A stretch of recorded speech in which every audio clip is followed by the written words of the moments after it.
सभी साथियों को नवोदय और जय भीम मित्रों।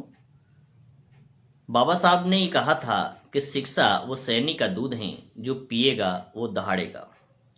और जो व्यक्ति समाज के अंदर दहाड़ना सीख जाता है, अर्थात अपने अधिकारों के प्रति सजग हो जाता है, जागरूक हो जाता है, ऐसे व्यक्ति के साथ कभी भी डिस्क्रिमिनेशन, असमानता का व्यवहार नहीं होता है। जिस प्रकार से बलि बकरों की दी जाती हैं, शेर की कभी बलि नहीं दी जाती हैं। और बाबा साहब ने कहा था कि हमें किसी आरक्षण के भरोसे बैठने की आवश्यकता नहीं है, और न ही किसी को भी आरक्षण के आधार पर इक्वलिटी के रूप में समान रूप से लाया जा सकता है। उसके साथ होने वाले अन्याय को समाप्त नहीं किया जा सकता है। यदि इसे प्रभावी तरीके से समाज में समानता लानी है तो उसके लिए चाहिए शिक्षा, और सबसे महत्वपूर्ण जो अधिकार होना चाहिए वो है शिक्षा। और शिक्षा सुलभ हो, सरल हो और सहज हो, हर व्यक्ति की पहुंच के अंदर हो। ऐसा न हो कि शिक्षा इतनी महंगी कर दी जाए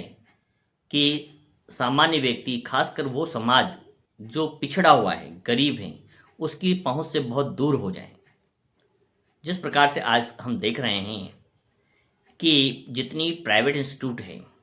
प्राइवेट विश्वविद्यालय हैं,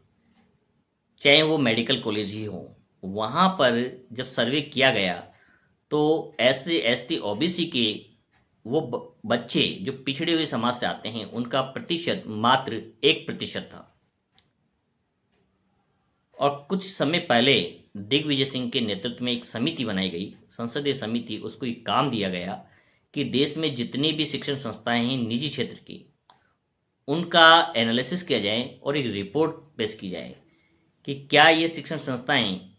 उन पिछड़े हुए बालकों को, SC ST OBC के वो गरीब बच्चे को संविधान के अनुरूप आरक्षण दे पा रहे हैं, या बिना आरक्षण किए उनकी सीटें उतनी भर पा रही हैं। तो आज हम चर्चा करें राजस्थान पत्रिका का जो 22 अगस्त का मेरे हाथ में न्यूज़पेपर है। आप इसके मुख्य पृष्ठ पर देख सकते हैं, एक जो खबर छपी है वो इस प्रकार से हैं: निजी उच्च शिक्षण संस्थाओं में मिले आरक्षण का लाभ। और ये खबर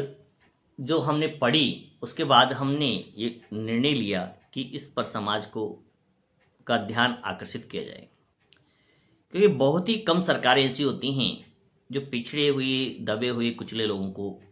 इक्वलिटी में, समानता में एक प्लेटफॉर्म पर लाने का प्रयास करती हैं। और उस दिशा में बहुत ही एक निर्णायक कार्य हो सकता है यदि इसे कानून बना दिया जाए।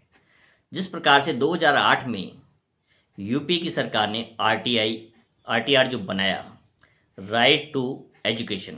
RTE का जो कानून बना, उसके तहत ये कहा गया कि 6 साल से 14 साल तक के प्रत्येक बच्चे को 8वीं तक की कक्षाएं मिडिल एजुकेशन देना अनिवार्य है। और चाहे कोई भी प्राइवेट इंस्टीट्यूट हो, उन्हें अपने विद्यालय में 25% मतलब 25% सीटें उन लोगों के लिए रिजर्व रखनी पड़ेगी जो फीस को अफोर्ड नहीं कर सकते। वो इतने बड़े स्कूल्स की जो हैं लाखों की फीस हैं वो नहीं दे सकते हैं। तो उन बच्चों के लिए वो 25% सीटें रिजर्व की गई। और ये कानून पिछले 2010 से लगभग 2009 से पूरे देश में लागू कर दिया गया, और राजस्थान में भी ये लागू है। उसका परिणाम ये है कि सोफिया जैसे, सेंट पॉल जैसे बड़े बड़े जो प्राइवेट स्कूल हैं जिनकी लाखों में फीस है, वहाँ भी उस गरीब परिवार के, पिछड़े हुए परिवारों के बच्चे समान एजुकेशन ले पा रहे हैं। यदि कानून नहीं होता तो ये सब संभव नहीं हो पाता, क्योंकि इन विद्यालयों के चौखट तक पहुंचना भी एक गरीब व्यक्ति के लिए असंभव था। सरकार 2008 में कानून लाई और 2009 से नए सत्र के साथ इसे प्रारंभ कर दिया गया, और आज नियमित रूप से RT के तहत लाखों की तादाद में बच्चे इन निजी शिक्षण संस्थाओं में अध्ययन कर रहे हैं, पढ़ रहे हैं। ऐसा ही विचार अब सरकार ने देखा कि जितनी भी प्राइवेट इंस्टीट्यूट, प्राइवेट कॉलेज है, प्राइवेट यूनिवर्सिटी है, जिनकी फीस लाखों में होती है। आप किसी भी मेडिकल कॉलेज के अंदर प्राइवेट मेडिकल कॉलेज के अंदर यदि आप बच्चे को एमबीबीएस कराना चाहते हैं तो निश्चित रूप से आप देखिए 1.25 से 1.5 करोड़ तक की उसकी फीस हो गई, जो हमने पिछले वीडियो में चर्चा की थी। और जितनी भी प्राइवेट कॉलेज के अंदर, यूनिवर्सिटीज़ के अंदर यदि आप अपने बच्चे को बीटेक कराना चाहते हैं, एमटेक कराना चाहते हैं, तो उनकी फ़ीस जो है एक डिग्री की 4 ईयर की कम से कम भी 10 से 15 लाख रुपए। उन इंस्टीट्यूट को जो मान्यता देती हैं, राज्य सरकारें देती हैं, केंद्र सरकार देती हैं, तो वहाँ पर ये मांग की जाती है या आवश्यकता महसूस की जाती है कि वो इंस्टीट्यूट देश के संविधान को फॉलो करें। और जिस प्रकार सरकारी शिक्षण संस्थाओं में, सरकारी मेडिकल कॉलेज में SC ST OBC के जो बच्चे हैं उन्हें उनके अनुपात में रिजर्वेशन दिया जाता है। जिस प्रकार SC को 15%, ST को 7.5%, OBC को 27% रिजर्वेशन का प्रावधान है। लेकिन जितने भी प्राइवेट इंस्टीट्यूट हैं, प्राइवेट मेडिकल कॉलेज हैं, ये किसी भी प्रकार से इस नियम को फॉलो नहीं करते हैं। तो इन्हीं पर एक सिस्टम बनाने के लिए संसद के द्वारा एक संसदीय समिति का गठन किया गया और जिसके अध्यक्ष थे जो बनाए गए वो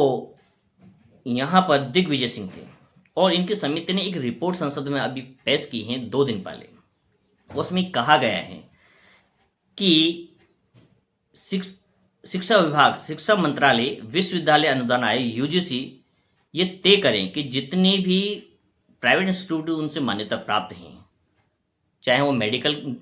कॉलेज हो या बीटेक कराने वाले कॉलेज, एमटेक कराने वाले हो या किसी भी प्रकार के एजुकेशन प्रदान करने वाले प्राइवेट इंस्टीट्यूट खास करके हो, वहाँ पर ये नियम बनाया जाए कि SC के 15% और ST के 7.5% और OBC के 27% बच्चों को प्रवेश देना अनिवार्य किया जाए। और उनके लिए जो फीस हैं वो भी सरकार के द्वारा जो तय किए गए मापदंड है उसके अनुरूप हो। मनमानी फीस या डोनेशन के नाम पर उनसे अनावश्यक फीस वसूल करने का जो प्रावधान है उस पर रोक लगाई जाए, सीटें रिजर्व कर दी जाए और इन सीटों के अतिरिक्त जो सीटें बचती हैं उसे वही इंस्टीट्यूट चाहे तो पेमेंट बेस पर एडमिशन दें, डोनेशन बेस पे दें, वो एक अलग मैटर है। जिस प्रकार से एजुकेशन के अंदर, स्कूल एजुकेशन के अंदर 25% सीटें का जो भुगतान है पूरी तरह से राज्य सरकारों के द्वारा किया जाता है और उन गरीब तबके के बच्चों को वहाँ पर प्रवेश दिलाया जाता है जहाँ पर वो सामान्य बच्चों के साथ बैठ करके अध्ययन कर सकते हैं और शिक्षा ले सकते हैं। तो हमारी ये मांग है, इस प्रकार की का विचार है कि केंद्र सरकार को इस कानूनों को मजबूती से संसद में तुरंत प्रभाव से लागू करना चाहिए, बनाना चाहिए, जिससे कि जितने भी इंस्टीट्यूट हैं, प्राइवेट इंस्टीट्यूट खास करके जितने भी मेडिकल कॉलेज है, इंजीनियरिंग कॉलेज हैं, उनके अंदर जो संविधान हमें आरक्षण का अधिकार देता है उतने अनुपात में बच्चों को प्रवेश देना अनिवार्य किया जाए और उनकी फीस जो हैं, जिस प्रकार से स्कूल एजुकेशन में 25% जो बच्चों की फीस हैं राज्य सरकार के द्वारा दी जाती हैं, तो वहाँ पर भी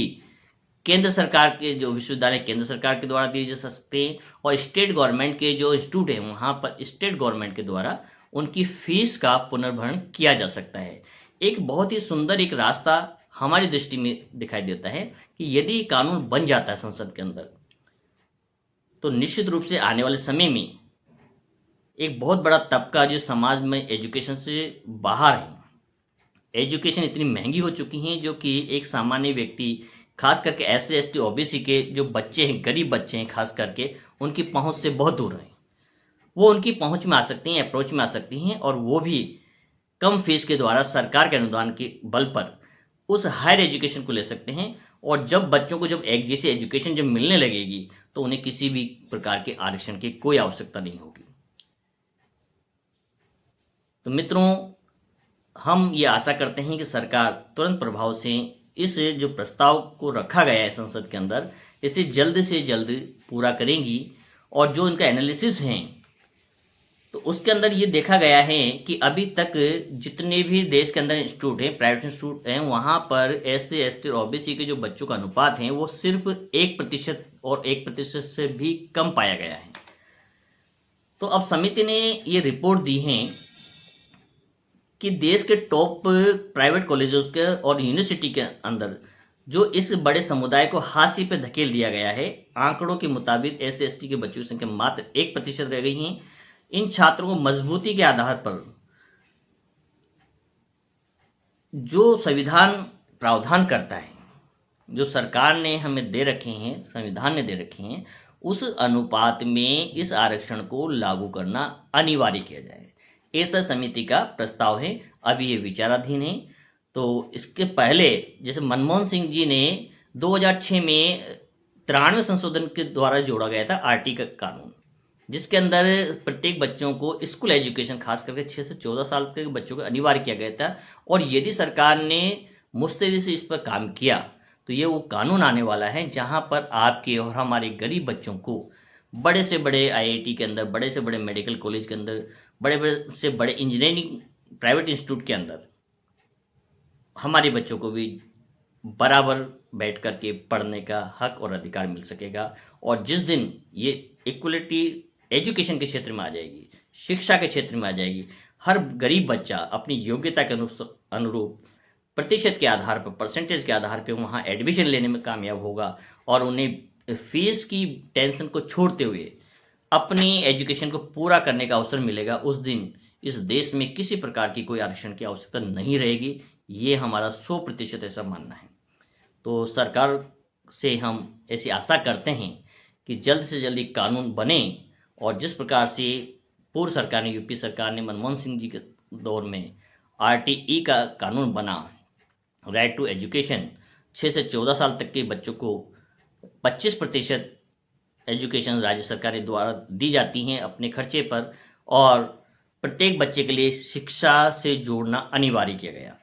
अब यदि ये कानून बन जाता है तो जितने भी इंस्टीट्यूट हैं वहाँ फीस के तनाव से मुक्ति मिल पाएगी और उन गरीब बच्चों को अपनी योग्यता के आधार पर, मेरिट के आधार पर, बिना फीस के या कम फीस के आधार पर यहाँ पर प्रवेश मिल पाएगा। हम आशा करते हैं कि सरकार जल्द ही इस पर अमल करेंगी और ये कानून हम सबके सामने आने की तैयारी में है और आने ही वाला है। सभी को हमारी वाणी सुनने के लिए बहुत बहुत आभार, धन्यवाद। आपको हमारे विचार यदि अच्छे लगे तो निश्चित रूप से कमेंट बॉक्स पे लिख करके हमें जवाब दें कि आप क्या ऐसे कानून की अपेक्षा करते हैं कि समाज के अंदर अनिवार्य हैं, सरकार को लाना चाहिए अथवा नहीं लाना चाहिए। निश्चित रूप से आशा करते हैं कि आप अपना जवाब अवश्य देंगे। सभी को बहुत बहुत आभार, धन्यवाद।